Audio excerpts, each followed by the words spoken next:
It's interesting because when I first got the invitation to do this talk, first thing I felt was fear. I was scared. I had never done something this big with a camera rolling on me in front of so many people before, and to be honest, that's what I felt. To the point where I almost didn't want to do the talk. I was about to turn it down. But I chose to do it because I believe that change is so important, and we need to start embracing that.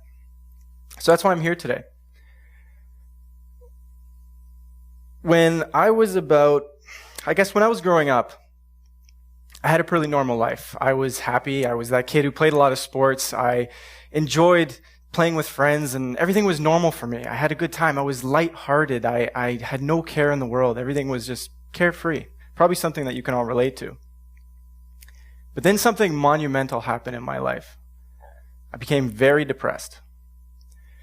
I was leaving high school. It was a point where I was, feeling the pressures of what am I going to do after high school? What's going to happen when I have to choose what it is that I want to do? Everybody around you is choosing their career. They're choosing what they're going to study in school. And I had no idea what I wanted to do. And regardless of all the pressures that were happening, I was so confused. I know I wanted to work with my hands. I wanted to do something that I enjoyed, but I had no idea what it was, and nothing was interesting to me. Regardless of that, regardless of the fact that I had no idea what I wanted to do, I chose to just go to school. I studied engineering at first, and I dropped out of that.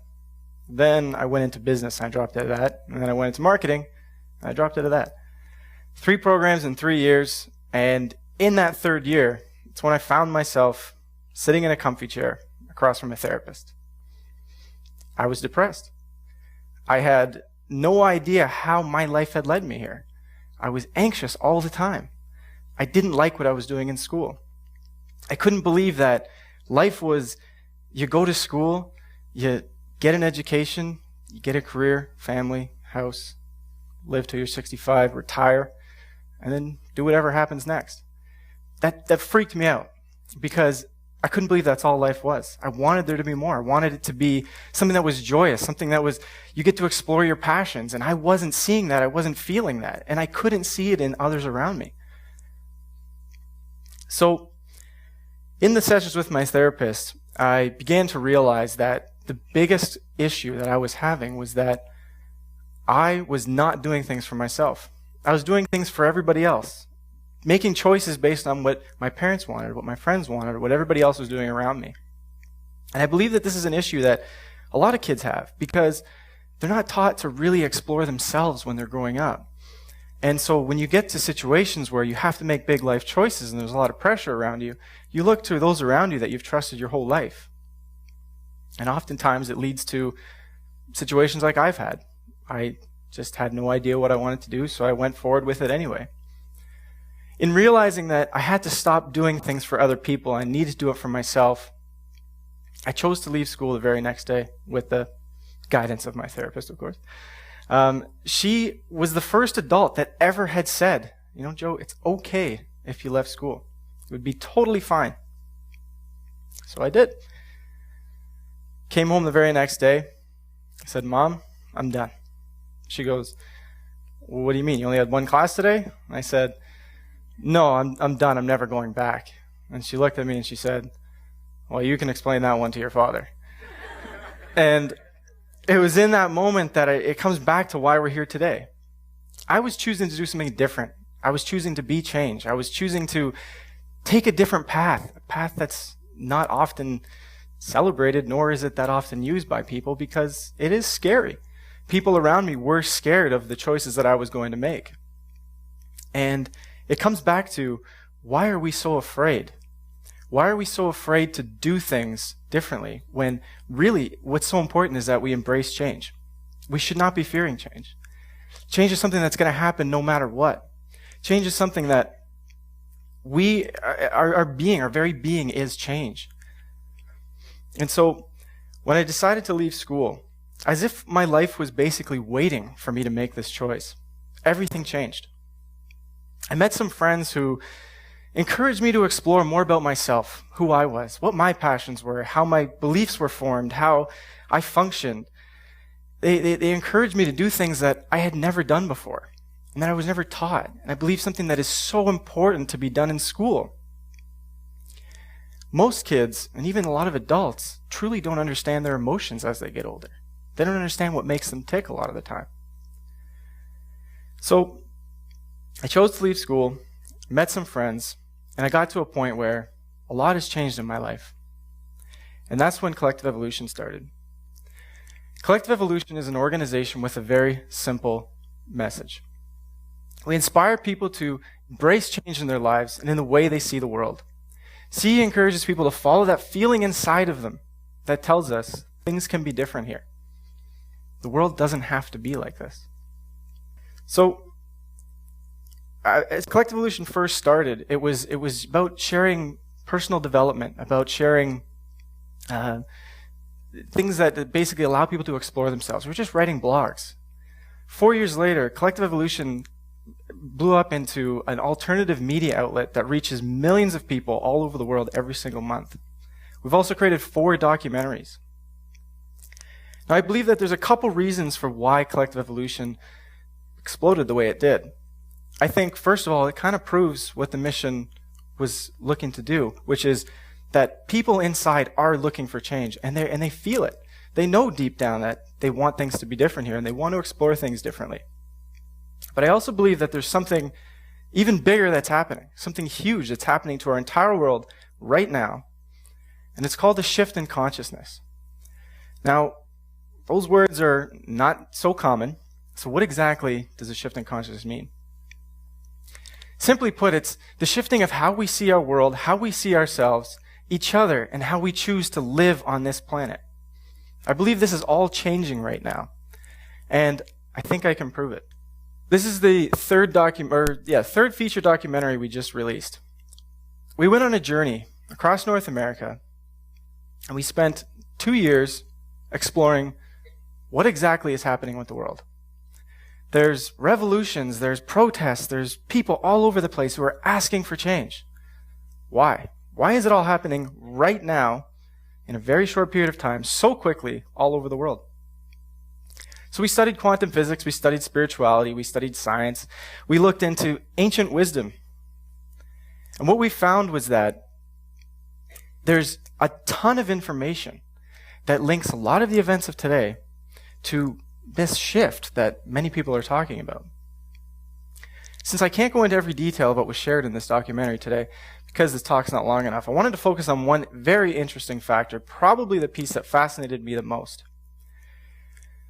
This here is a graph that correlates the number of sunspots that happen to the important historical events that are taking place on the planet. And this goes over thousands of years. What this is essentially saying is that there's a relationship that exists between our sun, the cosmic and solar flares that it releases to our planet, and human consciousness. Simply put, human awareness, the way we see our world.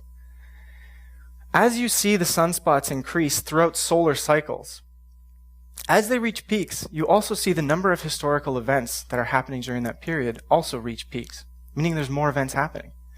These events could be protests, they could be insurrections, they could be times of great peace, times of great change, or just the rising of brand new ideas.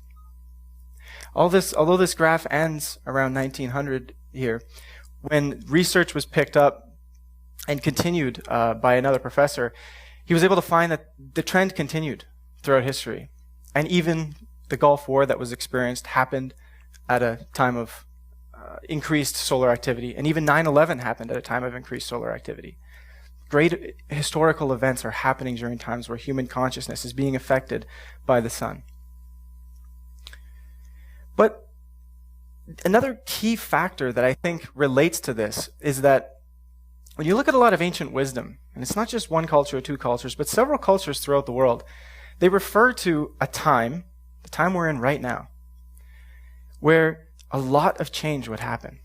I'm not talking about the 2012 prophecies here. I'm more so talking about the fact that these ancient cultures said that during the time that we're in right now, humanity would be going through a change in the way they see the world, a change in the collective worldview.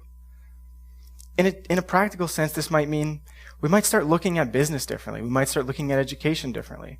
We might start letting go of the old ways and embracing new ideas.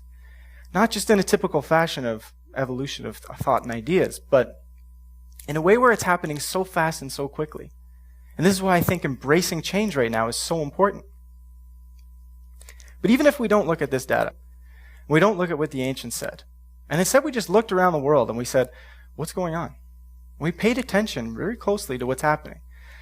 Now, I'm not saying what the mainstream media might be showing us, because I believe that that necessarily isn't always the full story. But when you look at your independent research and alternative media and stuff like that, you begin to find that there are people all over the world. Like, look at the amount of protests that have happened in the past few years. Huge, huge, huge uprisings are happening all over the place. People are asking for change, new ideas. Sustainability is growing like crazy. People want to be eating differently. They want to do things differently. This is clear. We can see this happening. And I believe that if we do take that look around, we do start to see that we're at a time of great change. Sometimes when I'm sitting at a table and there's a few people around, I ask, how many people want to live in a world the way we see it today? How many people want to live like that? Most of the time, nobody puts up their hand. In fact, I don't think I've ever seen anybody put up their hand. Now, I think this is for one of two reasons. Either people are not happy with every little tiny detail of what's going on in the world, and so they don't raise their hand, or that inherently within them, they believe that things need to change. And this is not the type of world they want to live in. After all, how would you like to live in a world where there was no war, there was no conflict, or didn't have to live in a world where you didn't have to work your entire life simply to survive? Or if everybody could have food and shelter? Is that the type of world you'd want to see? The reality is, these ideas are sometimes seen as radical. It's crazy. Joe, you can't have a world that works that way. It's not possible. Reality is, we created the world that we see today. Humanity created it. It wasn't all right, welcome to the planet, this is how it is, and you guys can all do what you want to do. No, we created this. And in that very sense, we can uncreate it and create something new. One of the greatest issues is that people don't realize that change starts within you. That change is something that we need to realize that it needs to begin within us. We can't just wait for the solutions to all be there before we start to say, yeah, change is possible and it's happening. Because it starts within. Now, the Institute of Heart Math has done some very interesting research. What they found was that the human heart releases an aura. That aura can be felt in this room. It could also be felt up to 1 kilometer away. Now, what they found was that if somebody's emanating, say, love, peace, joy, or anger, or even that it's impossible for the world to change, everybody else's brain that comes in contact with that aura, and this is a measurable frequency, decodes that information and starts to realize, hey, that's what that person's emanating. They believe that change is impossible, or they're feeling angry, they're feeling sad.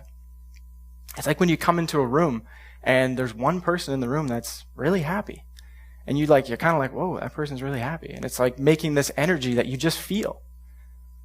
This is all coming from the heart. And it all can be felt and decoded by each of us. So what is this suggesting? This is suggesting that within us all, the way we choose to think, what we choose to believe, what we choose to emanate out to the world, is having a great impact on those around us and what we ultimately create here. So if you choose to take the idea that it's impossible for the world to change, and that it's impossible for things to ever be different here, that's the message you're sending out to everybody. Change starts within. We have the power to come together and do things to change this world in any way we see fit. All we have to do is begin in believing it and begin embracing it. That's the very first step. Every time I have conversations with people and we talk about these ideas, It's so easy for people to brush it off as, nope, it's impossible. Won't happen. You're crazy. Reality is, when you embrace it, things happen. I've seen it in my own life. I've seen it in the lives of many people I interact with. The very first step is embracing that. I was invited here today because the organizers of TEDx believe that I was an agent of change. The reality is, you're all agents of change. And I believe it's time to start embracing that. Thank you.